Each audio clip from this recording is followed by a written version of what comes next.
Welcome to another episode of the Waffle Shop podcast. Today I'm joined by someone who I've wanted to waffle with from quite some time now. It's singer, songwriter, podcaster and winner of BBC's Project Icon, Dylan in the Moon. Thanks for having me, man. I've been looking forward to waffling with you as well. Probably about 2 years in the making. Yeah, this waffle has been a long time coming, guys. It's expired. No, it hasn't. I don't know why I said that. It's out of date. That's what I was supposed to say. Yeah, but that doesn't sound tasty. This is going to be a hot, tasty waffle. So.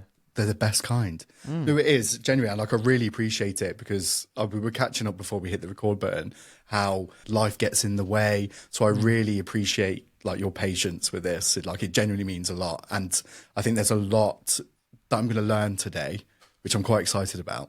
Great. I mean, I'm looking forward to it. And yeah, patience is one of the many things human beings need, isn't it? Patience, like kindness, patience, makes the world go round, I think.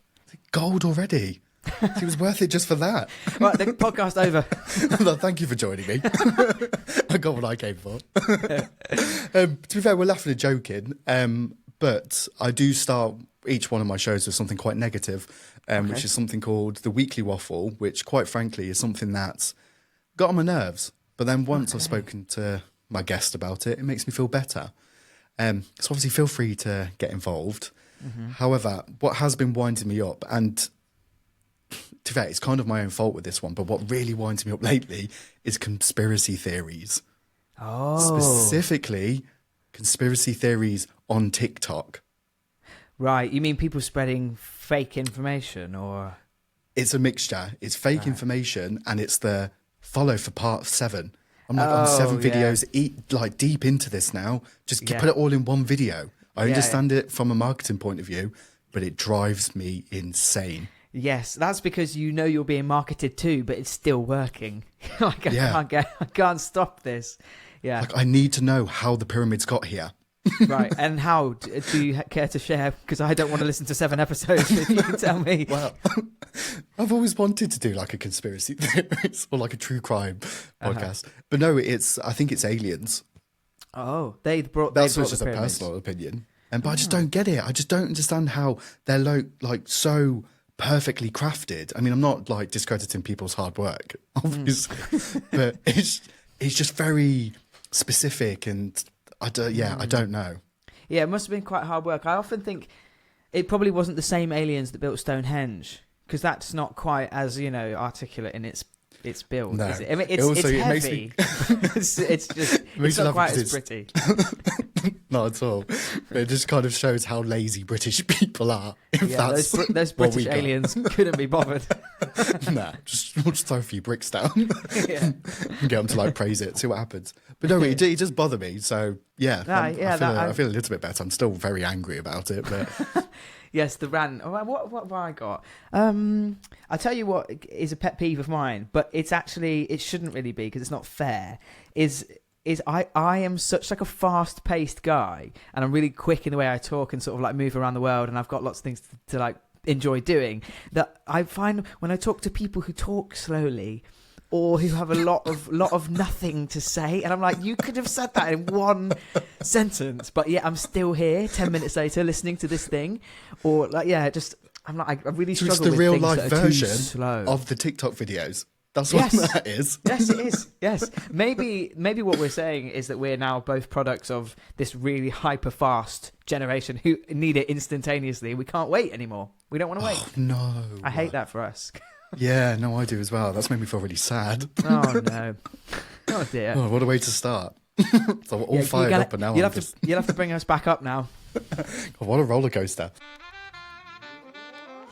I really want to talk to you about your journey, if that's okay, because it genuinely really fascinates me, because I'm a bit of a music nerd and I love lyrics, I love voices. The reason why you fascinate me so much, obviously, because you've been through quite the journey from a body perspective, you've transitioned obviously from a female to a male. And what really fascinates me is the whole voice aspect of this. Which, to be fair, I've probably jumped miles ahead for where I've actually wanted to go to there. See, I was getting to the point then, not to annoy you. Sorry about that. It's good. But yeah, no, I'd quite like to talk to you about your journey and, you know, how that transition journey started for you, if that's okay. Obviously, feel free to share what you want to. Well, absolutely. So for any like your listeners who don't know, my name is Dylan and the Moon, and that's, you know, my music name. And I've been making music as Dylan and the Moon for the past 2.5 years. But before that, I was releasing music under my old name, Lots Holloway. And before that, I was in a band, and on all of these occasions, you know, I was still living my human experience in the female body. But I always knew deep down that I was trans. I just didn't have the vocabulary for that as a kid. There's actually like a video of me on my 4th or 5th birthday. I get given a card from my sister, and I open it, and on video camera I sort of open it up and it says, "To my youngest sister," and I look dead down the camera and I say, "But I'm your youngest brother." And like, it was so simple to me. It was so obvious to me that, like, what's everyone talking about? I'm just your brother.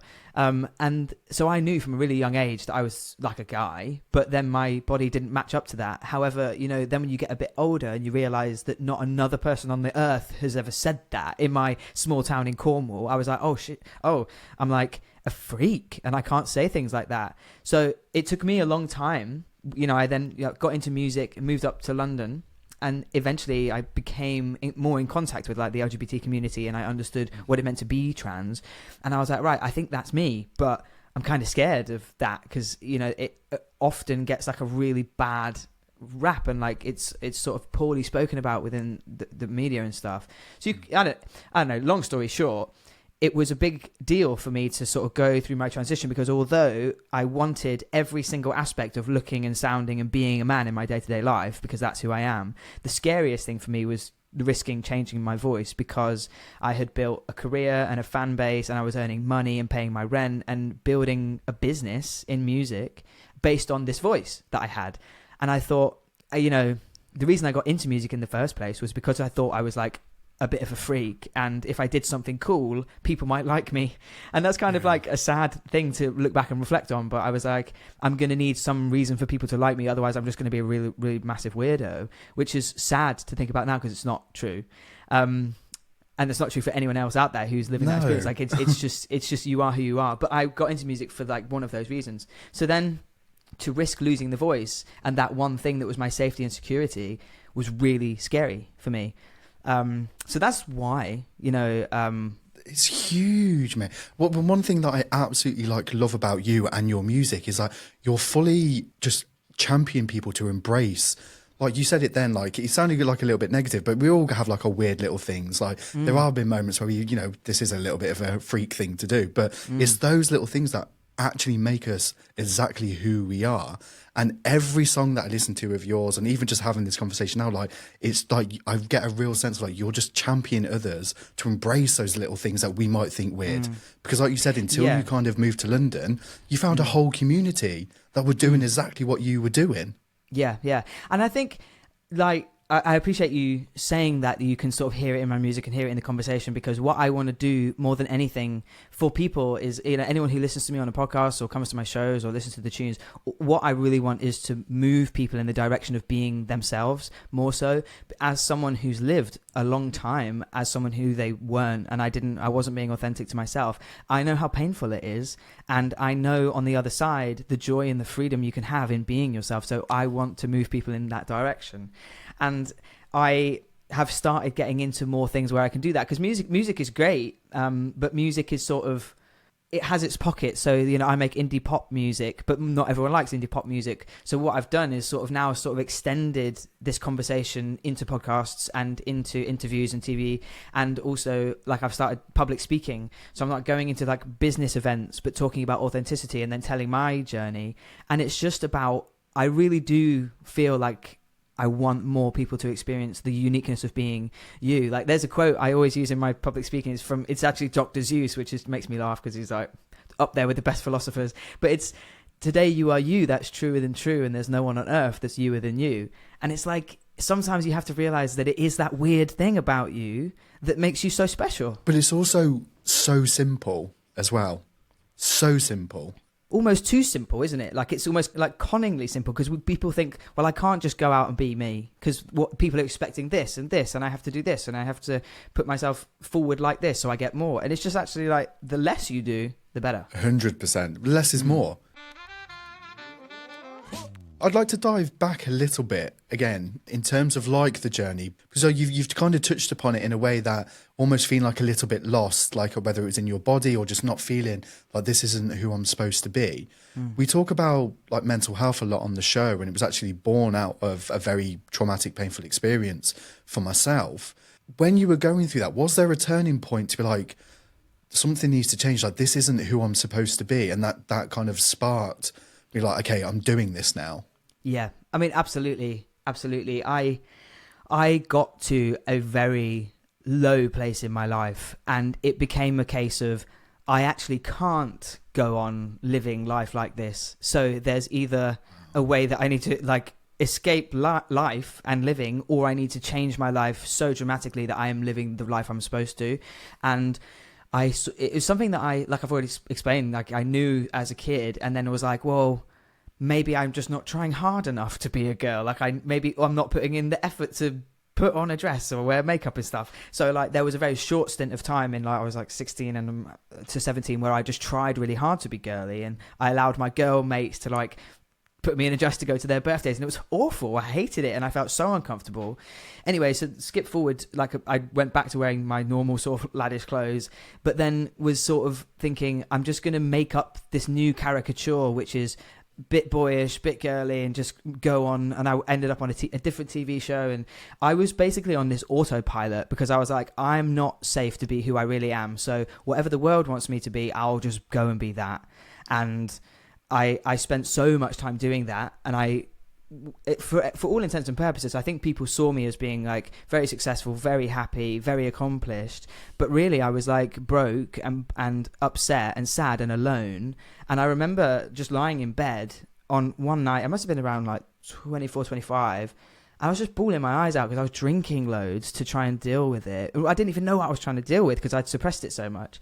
And then I had this thought of like, one day I am going to die at some point, and it's going to be so sad if no one actually knew who I was. Like, and I was just this other person, like people grieving the loss of this person that was just a made up character, not the real me. And it was that thought, like that intrusive thought of like, I actually can't now, knowing that fact, I can't live another day without just trying to be more like myself. So it was, a difficult time, but music was a big... Much. Thanks, mate. So much. And there's obviously, I haven't been through what you've been through, but there's certain parts of what you've just said that it was the intrusive thought for me that actually spurred the birth of this podcast. It spurred that kind of like change of like direction for me, because it got to a point where I didn't want to remove myself completely. I just didn't want to continue living the way I was living because, like you said, it wasn't who I was supposed to be. And then it's mornings like this, I'm having a conversation with someone that has lived a very, very different path to me, but there's so many I can't even say the word. Similarities. God, I was on such a roll then. I loved it. No, it's that fire. Like it's these kind of conversations that you don't know other people out there exist who have been through what you've been through until you have the conversation. Yeah, I mean, things like this are so important because people often feel alone. Like, I meet so many people that I recently did a talk about being, how to be more yourself. And I was in a room full of like, I don't know, people who were probably between the ages of 40 and 60, and they were like business entrepreneurs or business owners. And I gave this talk, and most of the other people talking were giving business speeches, and I delivered this one. And the sheer amount of people that I spoke to afterwards who had the same story with a different the different dressing, like someone who was like, I've been in a relationship that I haven't wanted to be in for 10 years, but I'm still in it. And then someone that's, but I've been working this same job and it's not for me. Or like, I learned how to be a lawyer because that's what my dad wanted, but I've always wanted to do this. And it's just, it's something that happens so often in our society that we're all just doing something, and we don't really ever question why. Like, why are we doing this when there's probably a different version of our lives that could make us happier? And I think that's another like point that I got to in my life. Like the life that I'd created, I wasn't sad about the life I created because, for all intents and purposes, it looked great. I was just sad about the life I hadn't created because that deserved to be lived. You know? I love that. Honestly, I don't know if you can see this, but I've got goosebumps. Oh, mate. Honestly. There's something about these conversations that I really appreciate people like you bringing them to the forefront because I feel like it will help so many people. Well, this is the thing. Like, I went down so many routes. Like, obviously, I'm not going to discredit the NHS or anything like that, but like when it came to the mental health side of things, it was very generic conversations, like very generic advice. Whereas it wasn't until I started talking to people like yourself that I'm like, oh, well, you get it. Like you get what I'm trying to say. And it's these kind of conversations that I've built up like a toolkit to like help me on the days when I do really struggle, because I'm like, it's that fear of like being alone. Yeah. And this whole experience has taught me that I'm not on my own, because you know, there's so many people going through what they're going through. I do want to talk about fear though, because obviously you said like you've delivered these like incredibly powerful talks now, and like even like throughout your own journey, and I imagine it's going to go for a very long time. Do you think it is fear that stops people from becoming who they're supposed to be, or judgment? Like what how do you navigate that? I think it's a multitude of things. I think there's so many things in our like conscious brains, like the fear of judgment, because you know we're tribal people and we like to be part of a pack, and the idea of being ostracized back in the day would have meant certain death from predators or whatever. So we don't want to be removed from the tribe, so we don't want to do something that's outside the comfort zone. But then there's also, you know, societal issues like, you know, people should grow up, get married and have children. Well, what if you don't want to do that and you always wanted to go and travel on your own? Or, you know, there's that, and then there's like the comparison with other people online. So you see someone, or you see someone you know in the street, and you're like, well, I want to be more like this or be more like that, because you think you'll be happier that way. And then there's like subconscious stuff that you start programming at such a young age that you don't even know is a program. So you're just like living off that. So my one was, you know, I opened this birthday card and I said, oh, I'm your brother. And in the room, no one says anything. And that makes sense to an adult because, you know, a kid can say anything like, oh, I'm a penguin or I'm a lion. So you don't really question it. But to the child who is only 5, as soon as they say I'm a brother and then no one responds, what I internalized in that moment was, it's not safe for me to be who I am. And that was the program that was running, you know, underneath. So I just told myself, well, it's not safe for me to be who I am. And I think we are often all running on these programs that we haven't actually put into ourselves. You know, we've just sort of made this way. And or like, you know, the age old sort of like artists, you know, you won't make money being an artist. It's something we get told all the time. Or like, some people won't ever get rich because they believe that rich people are greedy, or when, you know, if they heard their parents saying stuff like, oh, money's the root of all evil. So if that's your program that you're running on, you won't become rich because you believe that money's the root of all evil. So I think there's lots of reasons why we're not, but fear is definitely one of the biggest ones, I think. That was brilliant. Like, I'm literally like hanging on every word that you're saying. Because you are absolutely spot. Like, it's Monday morning. I'm like, oh my God, this is gold. I don't know, because I had a fair few beers last night, so maybe it's just rolling off the back of that. Yeah. Very like it's one of those like 5 o'clock in the morning chats around the table. Yeah. I think we were sort of talking about it yesterday, so it's kind of like spiraled off that a bit. But yeah. But you're so right though, and you can live in fear, or I think it's a similar thing again to yourself. Like, sorry, I'm not like comparing yourself, but it's just really highlighting the fact that I know I'm on the right path because it's other people are going through it, and it was that almost like the fear of not doing it was really outweighing the fear of just staying the same. And I think anyone who's listening to this, like, I encourage anyone, like whether it's a passion project, whether it's, you know, just a change, whether you want to change your job, change your relationship, like we're here for a very limited time and you deserve to be living this with a smile on your face. So please, like, make the change, like do it, because, you know, you don't want to get to that age when you're in the pub, like it's 70, 80, like wishing that you did something, regret it. Do something that you're going to regret rather than what you're not going to. Absolutely. I think that's such a big the big thing for people, because there's not really any wrong decisions. You sort of make a decision and then you make a new one and then you make a new one, and if you sort of go, if you do something and it doesn't work out, you probably learn a lot of things in that process anyway. And you and I have had that similar story where we got to a point where we couldn't go any further and we had to make changes. So there's also beauty in like going to the dark places, as like it obviously feels awful at the time, but until you get there, until you have the contrast, you don't know what it is that you want until you can't live what you have anymore. So I think just like you say, we get a limited time here, and unfortunately for some people it becomes even more limited, and you just don't know when's your time. And not to be morbid about it, but you just need to make the most of it, because we get one little go on this earth. Yeah, exactly. Life is no Nintendo game. Going to Eminem and Rihanna. Exactly. Yeah. I'd quite like to talk about coping mechanisms. Obviously, you're a musician. Like, you're insanely talented. Like, thanks, but across all angles when it comes to music. Music is my biggest coping mechanism. When things get a little bit manic, my headphones are in, I'm escaping. When things get a little bit manic for you, obviously, I imagine music obviously is a big outlet for you. Is there any other coping mechanisms that you lean on to help get you through?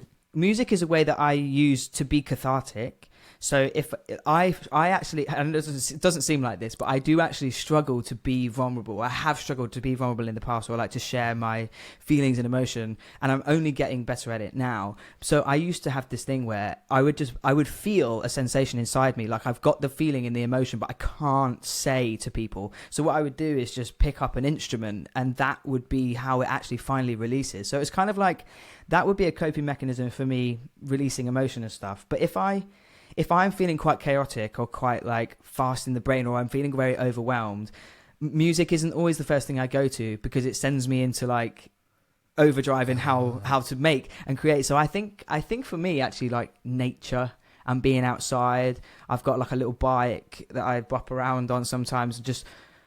Just being out in fresh air is a way, like it's like a coping mechanism that I'll use, just to be like, sometimes you need to just zoom out of the thing that you were so hyper focused on and go to the top of a hill and just look and be like, oh, there's a tree. The tree's not worried about me and this email that is, you know what I mean? Like, you just zoom out and you go, it's actually all right. That's probably one of my coping mechanisms. It's like that. It's taking a step back sometimes, isn't it? It's like the best thing that you can actually do. So if you're too in it, like, you are just kind of like wading through the mud. So sometimes taking that step back.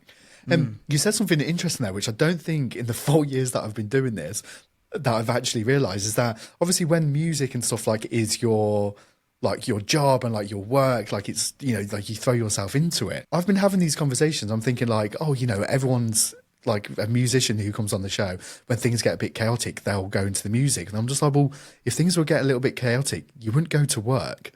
So I don't know, it just clicked in my head that like, music, just because you're a musician, music isn't always the coping mechanism. Yeah, I mean, I think it's specifically the chaos thing. If I'm feeling overwhelmed, music probably won't help me out, because I've got quite an erratic brain anyway. So then that would just add another layer. But music, for all the other things, like if I was going through a breakup, or if I was having a great day, it kind of heightens the emotion, doesn't it? So if I'm going through a breakup, like putting on Adele, is there anything better for for like having that? Okay, you speak my language now. It's good. So I do use it for other emotional releases or for other coping mechanisms. But yeah, if it's chaos, there's nothing going in my ears. Yeah. But speaking of music, I really want to talk to you about your latest single, because I was really struggling like to articulate this, but it's beautiful.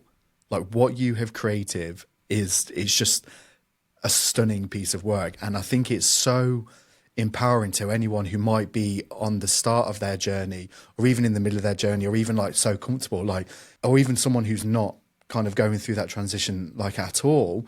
It's just that real kind of nice reminder, like, to look back, that reflectiveness.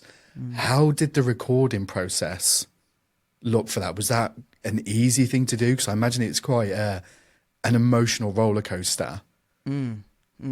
Well, so the track you're referencing is "Off My Brain." Off My Brain. Sorry, I've literally Yeah. just Well, I really thought I would. say. I thought I would just let your listeners know if they want to go check it out. It's a song called "Off My Brain," and its original release happened in 2019. And at that point in time, I hadn't transitioned, and I released it under my old name, Lots Holloway, and it was a sad song about a breakup that I'd just been through, and then cut to 2024 when I've transitioned now and my voice has changed. I decided that I would remake a new version of that song, but using half of Lots' vocals and then half of my vocals. So it sounds like a male and a female duet, and there's harmonies and backing vocals. And it was throughout my transition, I was recording my voice at different stages. So in the background, there's a choir and there's like soprano, alto, tenor, and bass parts, but they're all me. So it is like it's quite a unique project to listen to, because it is all one person, but it sounds very much like two different people. And initially I was kind of nervous about doing it because I've never heard anything quite like it, and I didn't really know what the reaction would be like. But I just felt like I couldn't not be put on this earth and be sort of like put in the music world and obviously have some kind of like affinity to it, and then go through this transition, which I also feel like was a purpose in my life, and then not alchemize the two things together. And I was like, I have all this content and this old vocals, and because I've been making music for such a long time, I have all this wealth of stuff. Then to not try and make new art was like such a waste. So I was like, I'm going to do it, even if it's scary or painful. And it has actually turned out to be something really quite beautiful. And now it's actually helping me almost like heal more, because the more I embrace my old self, I can see other people go, wow.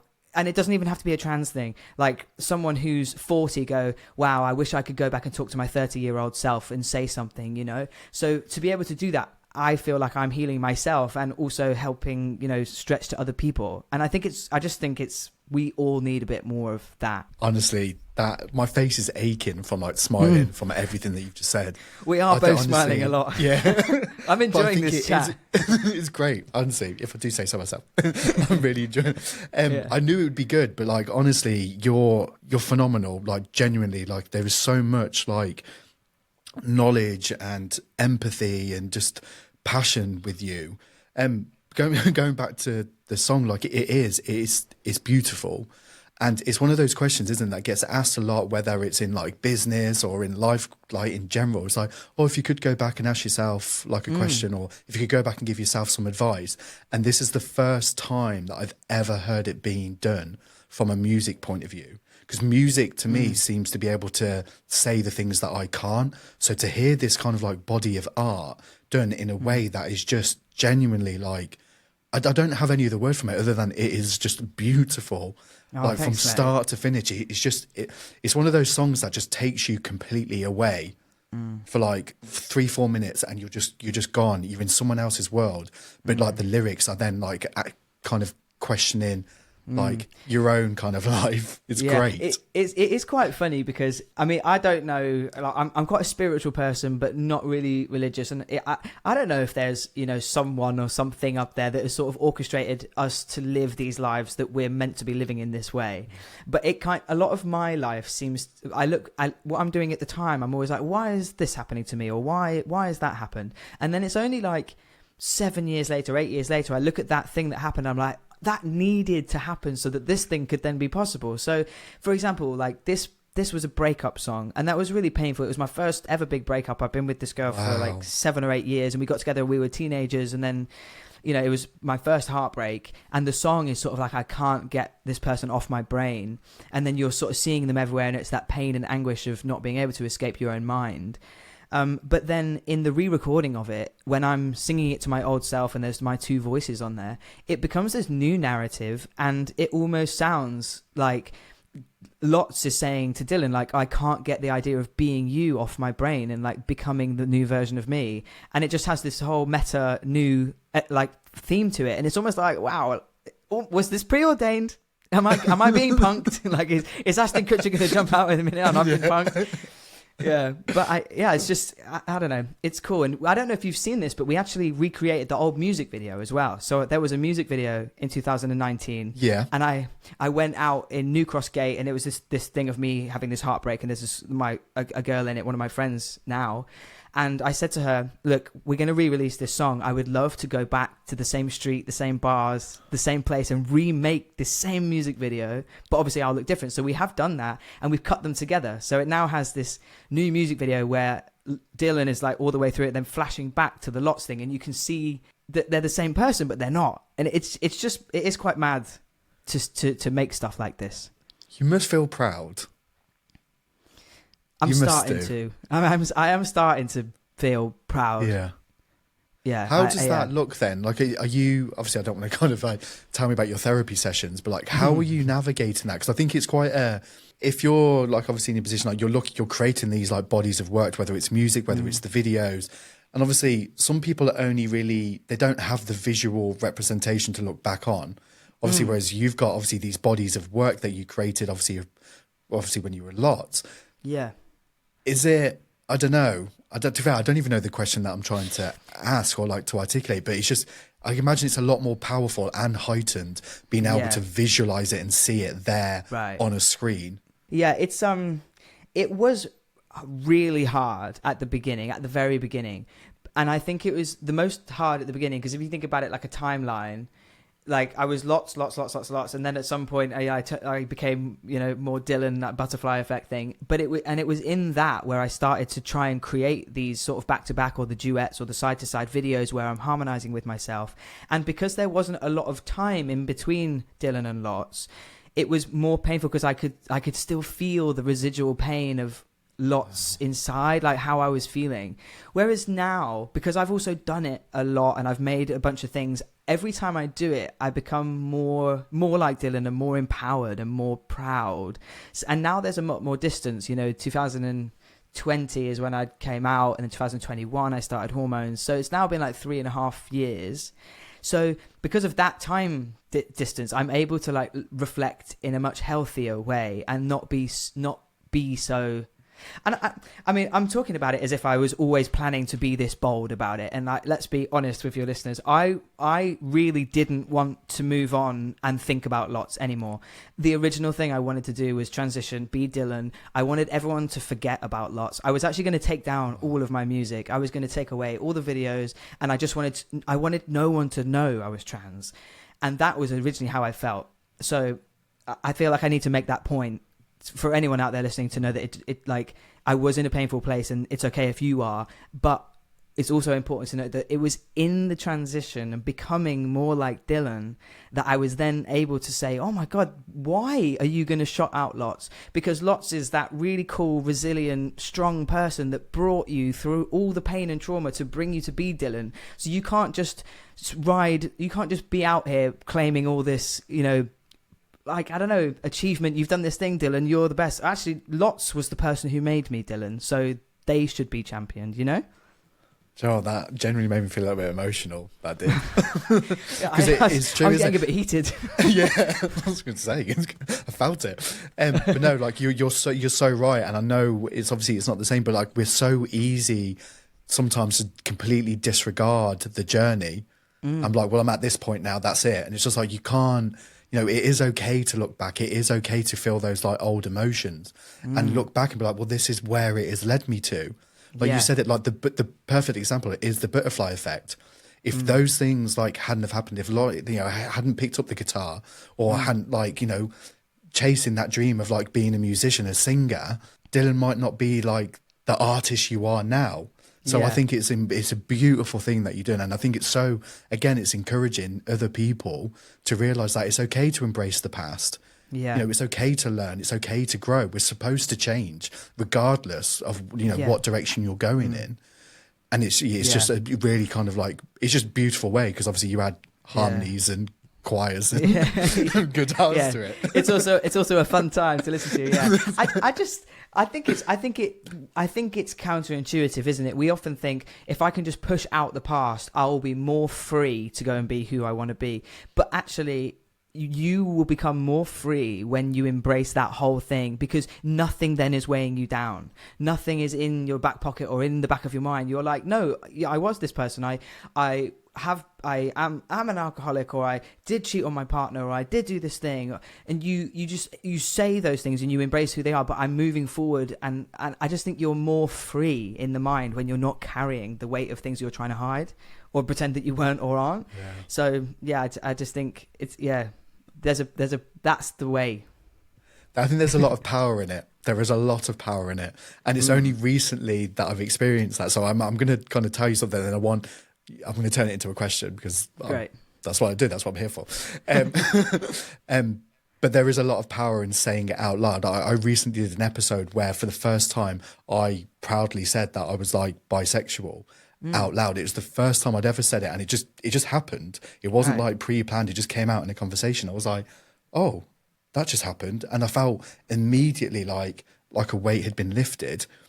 When the time came to like telling like your friends and family, or even like saying it out loud to yourself, like, can you remember how you were feeling when you finally kind of like embraced you?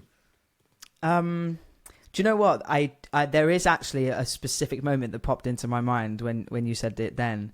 And also, that's really great for you, by the way. I'm really proud of you just being who you are, especially out on your podcast or whatever. I had been sort of Googling and researching. You know, I'd met this trans guy at London Pride, and I was like, your life is the life that I want. Like, and that was when I started to see, okay, this is what I want. But I still hadn't said to anyone or myself, like, this is who I am. And then I was telling this girl that I was dating at the time, so, you know, I'm born like this, but this is how I feel, and I kind of feel like I, and it was like I couldn't struggle to say it. And she was like, "You're a trans guy. You're a trans guy," and that feeling rushed over me, because she sort of like filled in the blank that I was struggling to get to. But she said it in such an embracing way, like, "Well, you're a trans guy, and that's amazing. That's who you are." And it was so nice to have had that experience, and I will be forever grateful for her for helping me break that barrier.